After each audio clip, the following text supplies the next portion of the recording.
J'ai commencé mon anorexie à 16 ans. À l'époque, j'étais assez fragile émotionnellement et complexée par la taille mannequin. Les remarques de mes amis et surtout de ma mère qui ne supportait pas les gens en surpoids. J'ai donc commencé un régime. Je me suis dit que je me sentirais mieux dans ma peau, que les gens arrêteraient de me faire des remarques. Très vite, j'ai tout éliminé. La graisse, le sucre, l'alcool, sans faire la part des choses. À côté de ça, 1 heure de natation tous les jours. Boulot à fond, je me reprochais à chaque fois le temps que je passais inactive. J'aurais fait n'importe quoi pour bouger 24 heures sur 24, pour éliminer ces traîtres calories. Ça marchait. Je perdais 1, 2, 3, 4 kilos, mais je n'étais jamais assez fine. Je suis donc entrée dans cette machine infernale qui est l'anorexie. C'est une maladie mentale de toute façon, c'est un trouble mental et forcément ça a aussi des implications sur le physique puisque ça peut être relativement grave, donc ça a des implications somatiques aussi. J'ai commencé le régime en mai, j'étais alors à 58 kg pour 1m63. En juillet, je ne pesais plus que 49 kg. Je me trouvais énorme, je ne mangeais plus rien. Je jetais ou cachetais ma nourriture dès que l'occasion se présentait. Prétexter des activités pour ne pas aller au resto, tout en essayant d'être la meilleure partout, que ce soit au boulot, en sport ou avec mes amis. Avec la part de l'appétit, c'est peu à peu instauré une paire de joie de vivre. Moi qui étais gourmande d'habitude, je croquais la vie à pleines dents. Je suis devenue un fantôme. Rire était devenu un effort. Mes amis me voyaient changer sans rien pouvoir faire. Je n'avais qu'un but ultime, que mon cerveau soit toujours plus fort, toujours de meilleurs résultats, plus de volonté, plus de courage et moins de calories.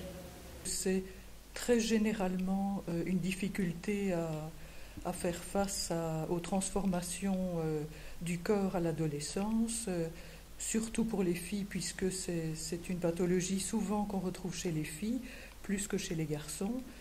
C'est une difficulté à accepter son corps, sa féminité, mais bon, il y a aussi d'autres raisons, bien sûr.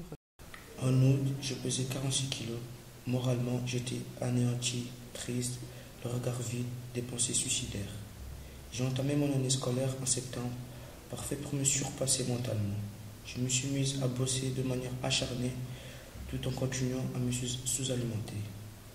Je me levais à 6 h du matin et me couchais à 2 h du matin. J'enchaînais les cafés, descendais 2 kilomètres avant mon arrêt de bus pour faire du sport et ne savais jamais faire une pause. Ma mère, très inquiète, a commencé à me menacer de m'interner à l'hôpital. Ces menaces ne m'impressionnaient pas du tout. Peu m'importait que mon entourage souffre, je me trouvais toujours énorme. J'étais devenu un tas d'os. J'ai eu froid tout l'hiver avec mes 41 kilos. Me peser était devenu une obsession. Dès que j'ai gagné 100 grammes, j'en étais malade. L'anorexie était devenue ma drogue, mon délire, ma paranoïa. Cette petite voix qui me disait « maigris, maigris, mais en tes nuits, tes jours ». Une des caractéristiques de l'anorexie, c'est une sorte de déni de la perte de poids. En février, je ne pesais plus que 38 kg et demi.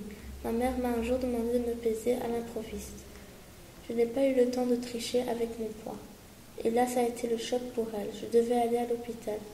Je ne tenais presque plus debout. Mon corps ne suivait plus ma tête. Elle a explosé en pleurs, a appelé tous ses amis, sa famille, en versant des torrents de larmes. Elle s'est effondrée dans les bras de mon père. Je crois que ça a été le déclic pour moi.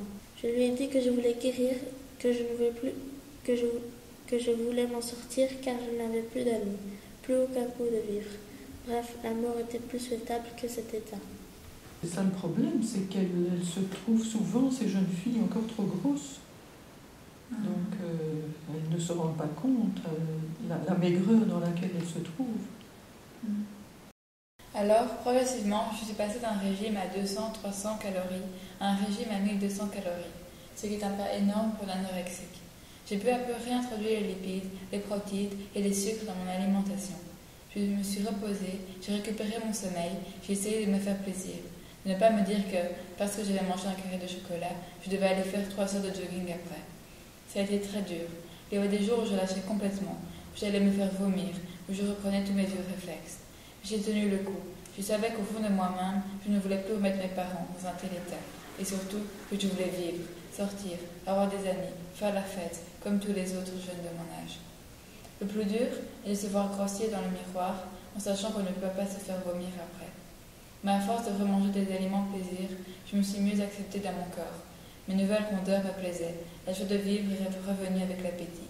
Ça forme un tout. En juin, je pesais 49 kilos.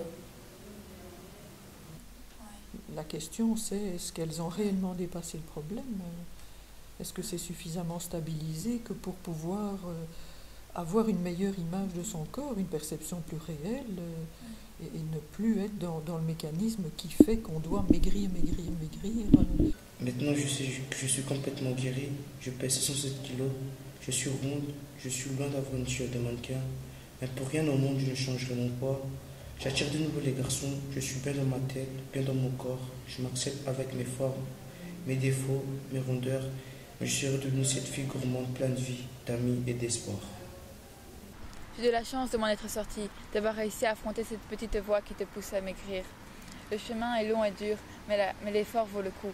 La vie est trop précieuse pour être gâchée par une simple question de poids. Il faut chercher le plus d'aide et de société impossible. Ce chemin ne peut pas être vaincu sans l'aide de son entourage. Je souhaite le plus de courage possible à toutes les anorexiques. Ne baissez pas les bras, cette maladie peut être vaincue.